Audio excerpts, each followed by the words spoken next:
Hey, welcome back.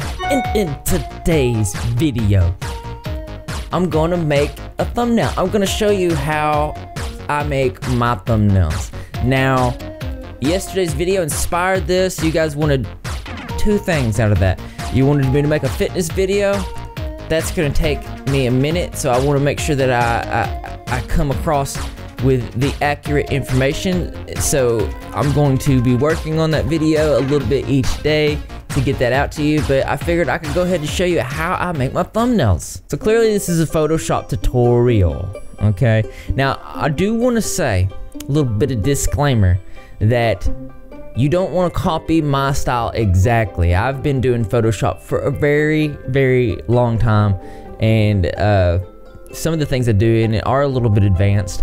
But when you're making YouTube thumbnails or thumbnails for specific topics, especially your channel, you want to keep a consistent theme throughout. It doesn't have to be as hardcore as the things that I put into it, but you just want to have that consistency, some kind of scheme that goes along with your current channel. So let me show you exactly what I do. So what we're gonna do is we're gonna find a picture of someone. Seems relevant that we do, let's say, Mars Argo. And we'll just pick a picture that looks cool. We're gonna go ahead and drag that. I drag it to my desktop. So then there we go, we dragged in our picture, and the next thing we're gonna do is we wanna keep the focus of the thumbnail on Brittany Sheets here. So we're gonna go ahead and make it very big, and that's good. And what I like to do is I like to keep the words that I do on the left and the right. I rotate the words from the left to the right side. So as you can see, we're gonna have to make it a little bit bigger here. There we go. This is pretty good. So you wanna keep it the main focus, because if you're doing a video on, say, Mars Argo or whatever it might be, you want to keep the main focus onto that person. You don't want to put too much more in the thumbnail to take away from what the video is directly about. So what I use is the polygonal lasso tool. Now this is very advanced. A lot of people just like to use the lasso tool. They think it's a little bit easier, but I'm pretty advanced in it, so I'm like all about the polygonal. So what I'll do is I'll go through and I'll cut out the person from the picture, like so.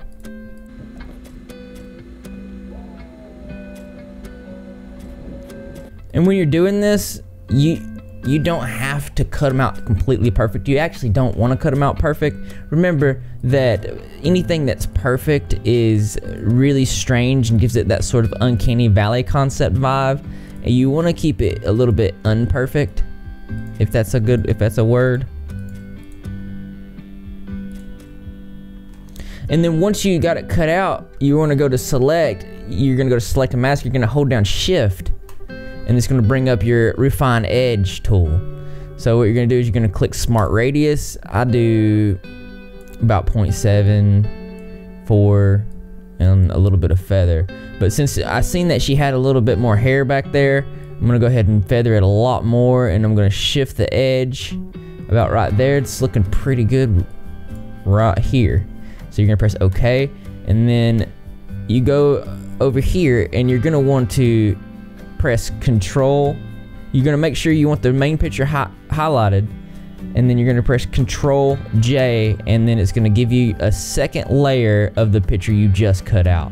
So you're gonna have this. And I keep the background sometimes I change the background, but for future reference, this little symbol here means it's not rasterized. You want to keep rasterize all your layers, so it's just a right click and then you click the rasterize.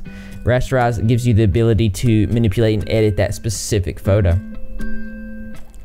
So now that we got our Brittany Sheets cut out, we're gonna go ahead and go to effects. We're gonna do a drop down shadow, and obviously this looks awful, so what we're going to want to do is we're going to put the spread all the way down the left, and then we're going to manipulate the size.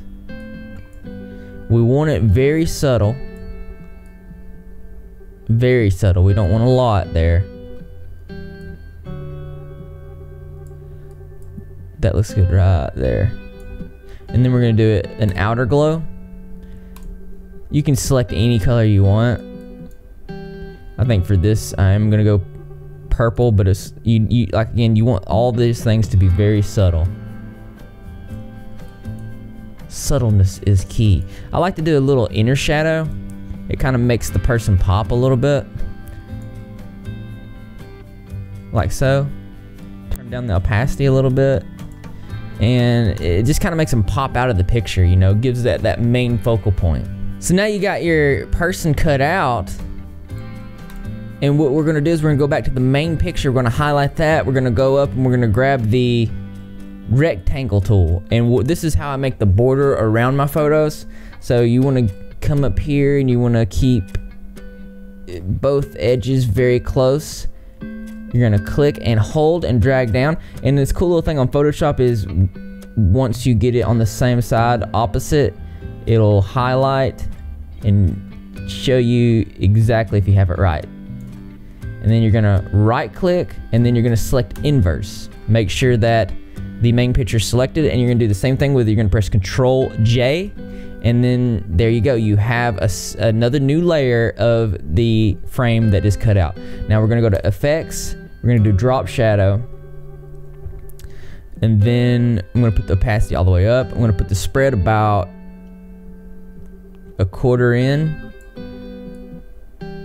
and that's looking pretty good right there as far as that goes. And go ahead and add an outer glow. That looks really nice. And then we're gonna do an inner shadow. This gives it the frame an effect that it's kind of like curved, and I like that. It makes it pop a lot better. So we put that about a quarter ways. We're gonna slide it down. There you go, look at that. It looks very nice and clean now. And we're getting there. And the next part is the words that are gonna go behind the actual picture. Now you wanna click your top layer. You're gonna wanna make sure that text layer is on top, and I like to do all caps when I do my thumbnails. And we just want to pick something that's relevant to the topic. The text isn't so much going to be seen. It can be seen sometimes, but I like to just have this aesthetic back there. It really makes the whole thumbnail just pop in a really great imaginative way. So I'm gonna just say Mars, Argo. I'm just gonna say thumb, nail, and you can't see it. I need to resize the image right now. So what we're gonna do is we're gonna highlight all, and I'm gonna go down in size a little bit. And then what I do is I kinda get the rest of the words very close to size by using the main text manipulation box. That looks really good right there. And I don't want it to be black. Black's pretty hard to work with, so I like to use white a lot, or you can even use subtle colors like pink. We can go with pink this time. And then what I'm gonna do is go back to the text, make sure it's selected. I'm gonna right click, and I'm gonna rasterize the type. That way I can manipulate. That's right, rasterizing, don't forget, lets you manipulate the image. So it's rasterized. We're gonna go back to rectangle tool. We're gonna make sure it's highlighted, and then I'm just gonna cut out each part. Now when you are cutting out these parts, after you have the rectangle part selected, you are cutting out, make sure you're always selecting back on the main image, and you're Control J-ing to make it a new layer altogether. And then once you have all the new layers, you're gonna take the main layer, you're gonna go ahead and make it not visible. You're not gonna be working with it no more. Select top, and now you're gonna go and manipulate each of your new layers. I like to make them very curved because of what I do on the next step. So you go to edit, and you go down to transform, and you go to warp, and I just warp it a little bit on the edges. Gives it a really nice aesthetic, really nice and curved, and I just go through and do that with the rest of them.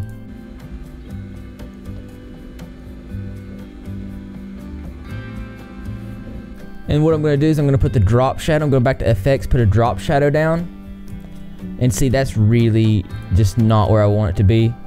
So what we'll do is we'll drop the spread to about a quarter. Take the size down to the right there. It's looking good. I'll put the looking really good, and I want to put an outer glow on it to give it a nice little aesthetic. I just really like doing that. I think we are going to keep it purple, about right there. Give it a nice little glow. It looks really nice. Press OK. Go back down to your effects right here. Right click the effects and put copy layer style. That way you can right click on each individual new layer and paste that layer style, and it's going to give that same effect throughout. You want to stay consistent. This is important. That's right, Greg. It's important. So now what you're going to do is you're just going to want to line these up really nice and neat. And then the thumb part, you're going to want to take and select it. You're going to drag it above the layer. That way it sits right there. All right, the next thing you're going to want to do is you're going to want to make the other layers not visible, because you're going to want to merge the layer. Go up to layer here, merge visible, and then now it merged all these layers together, which is wonderful, because now we're going to go up to filter and we're going to go to liquify, and then we're going to use the bloat tool to just pump it all up, make it real cool, real nice. Look at that. Gives it that nice look. And then you press OK. And there you go. It's beautiful. Very beautiful. So then you just, it's going to be on the left side. You're going to drag it out there. And then we're going to go ahead and we're going to bring back our visible layers here. Very nice. And then we're going to go ahead and drag it down under the frame. Look at that. Oh my God, that is just looking absolutely beautiful. Do a little bit of resizing, making it look great. Everything is looking great. So go ahead and take the cut out layer of Brittany's sheets, make it not visible. And what we're going to do is we're going to go to hue and saturation. I like to use a lot of hue and saturation to make the thumbnails pop and stand out above everyone else's. So we're just going to put the saturation up very high on this. Look at that. And then we're going to drag the lightness down a little bit, so that way it's not so hard on the eyes. Very nice, very nice. And then if we want to, we can add some vibrance. This is just strictly preference if you want to. And then we're gonna go ahead and merge the layers, so that way we have that set the way we want. And then we're gonna go put our main layer up, and we're gonna have to do some color manipulation for Brittany's sheets to make her look more realistic. Because the image was scaled up so high, it's a little blurry, and I'm gonna show you how to go ahead and fix that. So what you're going to want to do is, first we're going to manipulate with hue and saturation.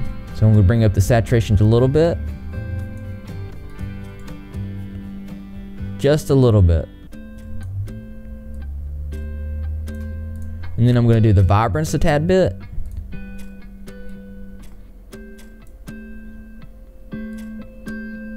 And I think that's looking good. And then what we're going to do is bring back the other, we're gonna go ahead and merge these layers. Then we're gonna bring back the other layers. Look at that. That's an amazing thumbnail. And if you want to add like another aesthetic, you can duplicate this main part and scale it up even higher, and then change the opacity on the letters just to have them over the thumbnail letters. I do that sometimes. So what we're gonna do is we're gonna go ahead and merge the layers, and as you can see, this thumbnail is freaking awesome, but you can see that she's a little blurry and out of frame. And a lot of times what I'll do is I'll go to filter, and I'll go to filter gallery, and I'll use the dry brush effect. And you can do the different things with the dry brush effect to manipulate and change, but I like this setting right here, as now you just press OK, and it just looks like a beautiful, beautiful painting. So now the next step is just to export it out. You're ready for this thumbnail to be presented to the universe. It was great, and that's how I make my thumbnails. And I don't want to stress enough, you should not absolutely copy this at all. It's very difficult. I went through it very seamlessly, but it's very difficult to do these different things. I've been doing it for years, but make a really good consistent theme throughout on all your thumbnails. I believe that's very important. And I know this is super interesting to you, but there's always something that's more interesting to me. That's right, you guessed it. I want to know what you think. So why don't you go ahead and leave your creative and or interesting responses in the comment box below. Thumbs up for those likes. And as always, brothers and sisters, I will see you in the next video. So this was a great and awesome video. I had a lot of fun making it. Hopefully this helps you out with your thumbnails. You can do many different things like that. If you have any questions, don't be afraid to ask me. You can hit me up on Twitter or anything like that. I've been going through all the DMs. I'm catching up on all the comments and everything like that, because I like to do that kind of stuff for you guys. I gotta go work on a lot of stuff right now. I got emojis I'm getting made. I got a fitness video I gotta make for you. All these great things that are coming, so look very forward to these things. And also, I need some suggestions for Sub Sunday. We have Sub Sunday coming up where I pick a video topic from you to make a video on. So go ahead and leave those topics in the comment section below. And you know that I want to get to it, because I know that you're repping. If you're not repping, you're Gregging. And how do you become a member of the Rep Squad? All you got to do is subscribe with notifications turned on. Be in the comment section to every single video, because I'm going to be there. Greg the Cat is going to be there. And the rest of the Rep Squad community is going to be there. And I expect to see you there too, because this channel loves you.